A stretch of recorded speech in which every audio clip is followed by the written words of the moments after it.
Mga boss, ito mauna nang kumain si Brown bago ko hanapin yung family white. Ayun, gutom siya eh. Marami naman pagkain, hindi niya maubos yan. At hanapin ko lang sila.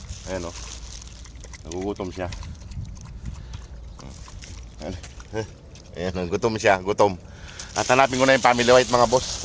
Ayan ko lang siya dyan. Tignan ko rito kung nakabalik si Ivory. Kasi maghapon wala si Ivory.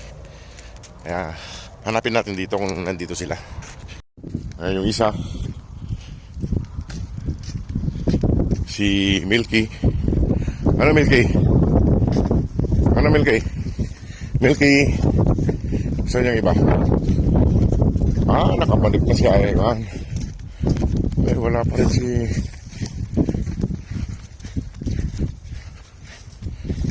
ito si Antukin. Ayun, nakabalik na sa Ivory. Salamat naman. Ito si Sleepy, yan si Sleepy. Ito si Ivory. Maghapon wala kahapon dito sa Ivory mga boss. Ito, nakabalik na siya. Ayan, nakabalik na siya.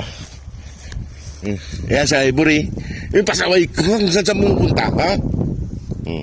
Hindi na sila kinakapitan ng garapata, kaya malinis na.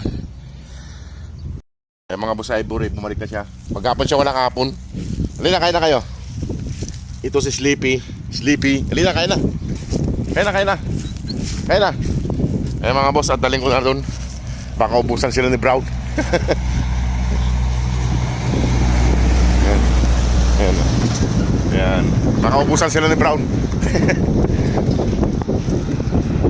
Halina. Milky. Ay, bro, Sleepy, halina. Halina. Kain na kayo. Ayan mga boss, daling ko na doon. Nauna si Brown kumain doon.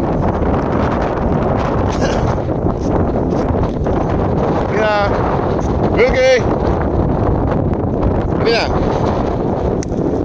Punta na kami doon para mapakain ko na sila mga boss. Ito si Sleepy. Mga Sleepy, ba't may galos yung nguso mo?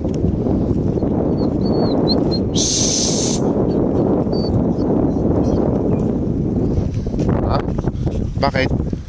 Ha? Nagpapalambing ka? Nagpapalambing siya. Ayusin ko lang yung isa ng nguso kasi hindi ko sila sumasama sa akin.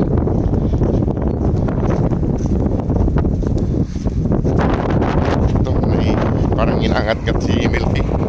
Tanggalin ko yung inangat-gat niya para sumama sa atin.